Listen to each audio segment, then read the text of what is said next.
The new Fairly Oddparents might be darker than you think. That's not what I meant. Taking fan-favorite aspects of the original series and cranking them up to 11. And today, I'm on a mission to get you pumped for the new series. So let's waste no time and dive right in. Nickelodeon recently unveiled the new Fairly Oddparents show, A New Wish. A reveal that left fans skeptical and reasonably so. Nickelodeon's been on a bit of an IP frenzy, giving everything reboots, revivals, and sequels galore. And if we're being honest, very few of them have been hits. We're mostly looking at misses, at least when we're talking about audience reception. And I'm not even talking about the stuff aimed at kids. Obviously, something like Camp Coral's gonna slap if you're in the target demographic. Obviously, adults wouldn't care for SpongeBob, but they're at summer camp and they're kids. But even stuff like Zoe 102 and Good Burger 2, follow-ups made for adults, have been pretty forgettable at best. And outside of the realm of Nick, people have also just started to have reboot fatigue, feeling like a lot of projects that come out now are just ideas that wouldn't stand on their own, so they slap a familiar name onto it and hope that viewers will flock to it. And considering Fairly Oddparents just won't die, the original series getting canceled and bouncing back from the grave like 2 or 3 times, and then you throw the live-action films and the sitcom into the mix, yeah, I get being burnt out on this franchise and not being super excited for another cartoon. Of course, there are some complaints that I think are, dumb? Like people getting mad that the new protagonist isn't Timmy, even though focusing on a nude god kid after Timmy's time in the spotlight makes perfect sense for a sequel. I think exploring the different backgrounds of all the god kids is something that could be really interesting for the franchise. It's just a matter of making those characters interesting, which we'll get to. But something else that has people upset is that it's another CGI reimagining instead of traditional 2D. And while I'm usually in that pro 2D camp, from what we've seen so far, this is a great use of CGI as a medium, mimicking the movement of the original series while also providing far more detail to the world and characters. I don't know, the original series didn't have the fanciest animation in the world, and even if you prefer 2D, you gotta admit that this is miles ahead of whatever the hell the back half of Season 10 was. But one major concern I've seen for the series is that it might be sanitized compared to the original. The OG Fairly Oddparents was pretty cynical, probably the most cynical show in that golden age of Nicktoons. It's not just the humor that could be mean-spirited, but also the characters themselves. And it was awesome! Not only did it shape my sense of humor, but this whimsical yet bleak world made the sincere moments all the more effective. When the show put on your heartstrings, it almost always landed. Losing any of that would suck, and what we know so far doesn't really inspire confidence, namely the reason why Hazel gets fairy godparents. As most of you probably know, last year the first episode and pitch bible for the show leaked, and although I won't show anything that hasn't been officially released in this video, I do want to shed some light on the reasoning behind why Hazel gets Cosmo and Wanda.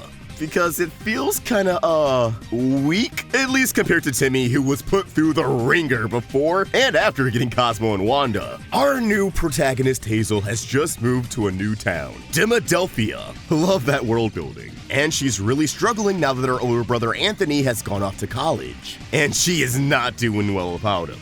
The pitch describing it as Linus without his blanket, Dumbo without his feather. Without him, she's just Hazel. And she doesn't feel like that's enough.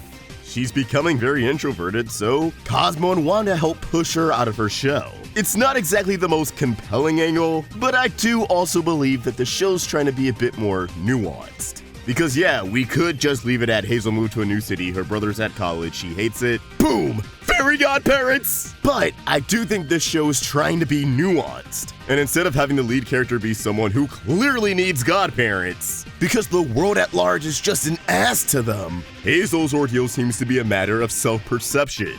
As the pitch discusses how Hazel is the smallest kid in class. And she feels small in the sense that she's not taken as seriously as everyone else. The only time she feels visible, where she doesn't feel as small, is when she's with her brother. His presence brings the best out of Hazel.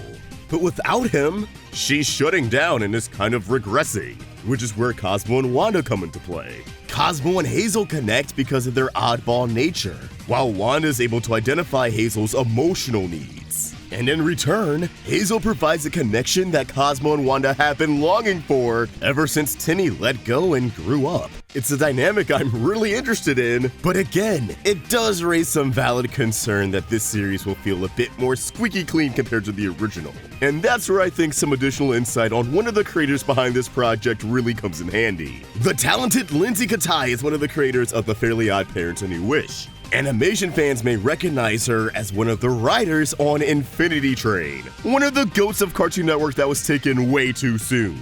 I love Infinity Train, and although it has a lot more drama than Fairly Oddparents, it takes itself a lot more seriously. I think the two shows still share a lot of traits. While Fairly Oddparents is more high energy, I think both shows share that whimsical yet cynical atmosphere and sense of humor. And honestly, I think Nick might have picked Lindsay Katai because of her phenomenal work on Infinity Train. According to the Pitch Bible, serialization is going to be a big element of this new series, something that probably was adopted from Infinity Train and, well, all the big 2010s cartoons. And it's something that I think fits right at home with Fairly Oddparents. The original series already embraced continuity, and we had iconic specials that took advantage of that continuity, like Abba-Catastrophe, Channel Chasers, Fairy Idol, and Wishology. But it was still a pretty episodic show.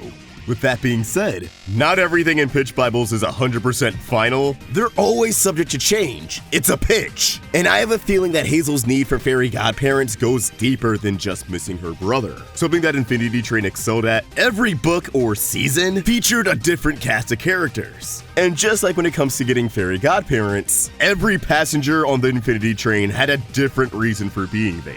Some of these characters, we got their deal right away. Tulip didn't want to deal with divorce, Ryan and Minji hit a snag in their friendship and had huge codependency issues. But others were a slow burn, like Jesse. We don't find out why he's on the train until halfway through book 2. The first half kept building up the question of why a goober like him was on the train. He seems so nice and well-adjusted, only for the show to slowly pull back the curtain and reveal, no, he's actually a really big pushover. He lets people walk all over him and his family to be accepted. He struggles making his own choices. So he gets whisked away to this death trap in another dimension. Ah, Infinity Train. But I think something similar could be the case for Hazel. In the first few episodes, we really don't get why she has Cosmo and Wanda. Like she's struggling to come out of her shell. She's feeling alone. But there will be bits and pieces of context that we need to see the full picture. And as we learn more and more about Hazel's past, about her life before Demodelphia, and how this change in environment has really affected her, it'll become crystal clear why she was given Cosmo and Wanda. And if the writers are allowed to bring any of the energy that Infinity Train had, we might be holding back tears when we finally know the full story. But let's loop back around to the serialization, because that's where I think this show will really shine. And where it can get really dark.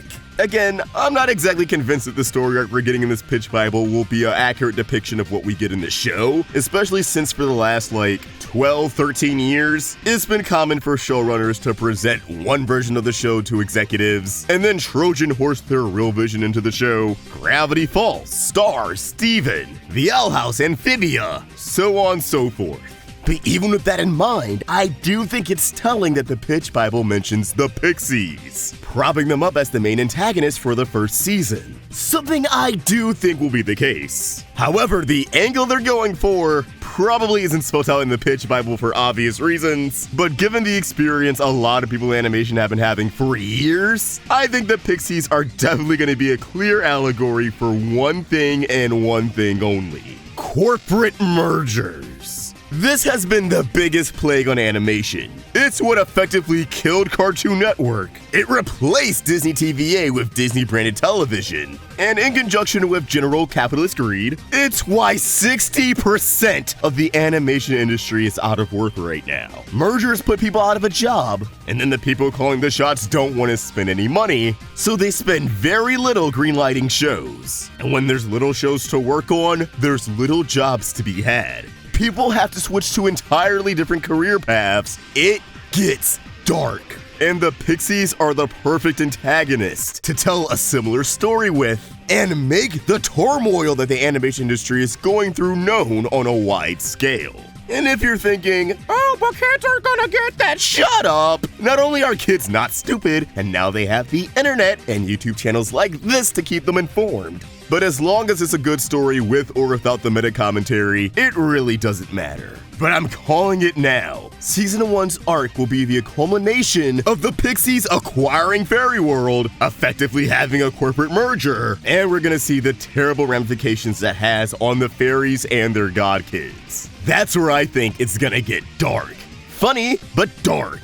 I mean, if corporate mergers lead to people losing their jobs in the real world, what do you think would happen to the fairies? They're gonna start losing work. We're gonna see kids lose their godparents. Hazel might lose Cosmo and Wanda, which might cause her to spiral and slowly lose all the character development she's gained over the season. It'll be emotional, it'll be bleak, and if done right, it'll be a contender for one of the greatest installments in the franchise. I do want to see where else they can go with serialization though. The Pixies being a stand-in for corrupt CEOs and corporate mergers, I think that's easy to see coming. But what are they gonna do with the anti-fairies? Mark Chang or even Dark Laser? Like personally, I would love to see a space arc. I don't even know what the hell it would be about, but imagine meeting alien kids with fairy godparents. That would be uncharted territory. And something I can see this sequel going for. Expand the world, expand our minds. I personally think it would slap. But as always, these are just my thoughts and I would love to hear yours. What are your thoughts on the new Fairly Oddparents series? Are your hopes low or did this video boost your expectations a bit? Let us know in the comments down below. And if you enjoyed this video, please throw it a like and subscribe to the Roundtable for more great cartoon content. Thank you for watching, and I hope you have an awesome day. See ya!